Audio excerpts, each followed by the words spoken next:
Okay, we're going to talk about a hitter's attention today, and we'll use Coastal Carolina's Mike Morrison, who had a pretty phenomenal year at 72 innings pitched, 41 hits, and 92 Ks. That's pretty outstanding. We'll get into some of his sequences and how Coastal Carolina used effective velocity over the course of this year. This is in the College World Series. I apologize for the video quality, but I think we'll get the general gist as to what we're talking about. All right, take a look up here. This is the equivalent of like a speed ruler, so to speak. If you could think of a contractor's level and how the little bubble goes back and forth inside that from one place to the next depending on where you lean it. So something similar is happening at home plate. When the pitcher sees a lot of pitches at a certain speed, they tend to kind of tilt a little bit, and then that bubble will run back and forth between those areas, between the very fastest that they're ready for and the very slowest. Now when they walk up to the plate, they're geared typically to about this speed, which is roughly outside fastball speed. If we're at 91 miles an hour, then that was about his top out that day. Then we're at about 88 is the focus for every hitter when they walk up to the plate. So that puts him about here in our level. So the pitch that he throws right here is just about that. It's 90 miles an hour, outside part of the plate. You can see the hitter's hitting it a little off the end of the bat, but look how extended the hitter is. Lead arm is locked, really extended, meaning that his timing is pretty much right on the money. So this is literally the worst pitch that we could throw first pitch out of the gate because it's the one that the hitter is the most tuned into. That's just the way it is. And so Coastal Carolina implementing EV focused around that as often as possible. Sometimes there's mistakes that happen. Sometimes you're trying to throw a freeze pitch, first pitch. There's all kinds of reasons why that pitch may happen, but nonetheless, it's what we would call EV at risk because it's thrown right in the speed range the hitter's ready to hit. All right, let's look at some others. This is a fastball at about 88, but it's middle up outside the strike zone. The hitter's late. You can see him draw his hands in. The lead elbow's bent. And so he's a couple of clicks late on that, which is just about 92 EV. And then he comes back on the next pitch and adds a couple of miles an hour by moving it more in. He also added a mile an hour of real speed, but the real trick here is that he goes to the inside part and adds a little bit of elevation. When we look at those two on top of each other, you can see clearly that this is what's called a pressure fastball. Right up until about, if we look up here, we're just a little bit past a third of the way to the plate, and those pitches look just alike. And then they start to spread apart, and one of them is a little bit higher and a little bit more inside than the other one is, and so it adds effective velocity as well as 1 mile an hour of real velocity. So in essence, I'm going to go out on a limb and say he knew that he would get this kind of contact on this pitch, because once you've established and you know where that hitter's at, you now also know how you can beat him on both ends.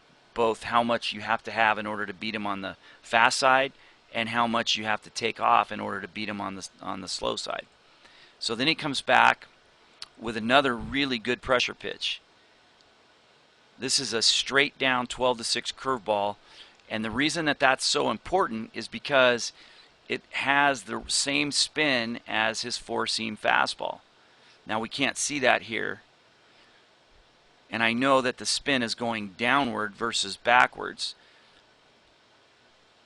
as it would be in a four-seam fastball, but let's take a look at the visual. There's a reason why a really good collegiate hitter is going to chase a pitch like this. These pitches at one point look very, very, very similar, almost identical.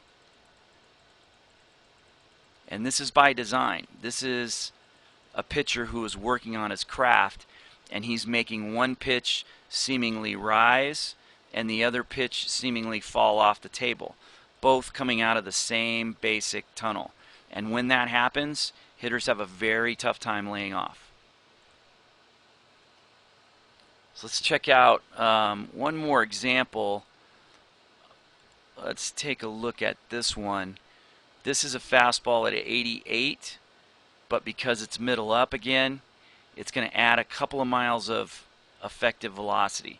So we're really at about 90 EV. And he's fairly close, but he's a little bit late. And then he comes back with a curveball, again that same curveball pressure pitch, and he gets that same result. And he gets that same result because he's created a pretty solid tunnel. Those two pitches look very, very close for about a third of the way to the plate. And that's why you get hitters making the same move. Now watch the hitter in particular this time. Notice that his foot's down at the same time. His hip initiates at the same time. In other words, right now, he's pretty sure both of those are the same pitch. And then he initiates the swing. You can see that they're in different heights, but look at the fact that both hands are finishing. The barrel is going at the same rate. In other words, he's swinging at that pitch, at both pitches, with the same swing speed expectancy. In other words, he's expecting to hit a fastball. He's late on the one, he's way early on the other, but he swings the same. And that swing happens as a direct result of a really good EV pressure pitch. And that's the definition of that, is that it goes, looks like a strike, looks like his fastball for a long period of time, and then it comes out. At least a third of the way is the definition. But in this case, it's probably a little bit beyond that norm of a third of the way to the plate. Okay, I lied. Let's look at one more sequence. This one's really good. This one includes a freeze pitch, which is a pitch that does not go in the tunnel. If all of the other pitches are in a basic tunnel, and then you see this going out of what looks like it's going out of the stadium, based on seeing it flat and then seeing the curveball, and then all of a sudden you see this loopy curveball, that one is going to have a really strong tendency to freeze you because it looks nothing like the pitches that you've seen to date. So now here he comes back, throws what looks like a high fastball, and then it falls off the planet at 78 miles an hour. Then he comes back with another pressure pitch just out of the zone, and the hitter's very late. Now this is by design again. If we look at these two together, you'll see that this fastball that's up and out of the zone and this curveball that's down out of the zone, both of them in that area where all the production, the 6-inch area all the way around the strike zone is called the pressure zone, all of that area is between 50 and 80% less production than the strike zone. So this pitcher is reaching the top part of the pressure zone and the bottom part of the pressure zone, but yet he's making them, like an illusion, like a magic trick, look exactly the same, or really close to exact. These two are not as exact as one of the other examples that we saw, but it is really, really close, and hitters have a very difficult time telling the difference between that.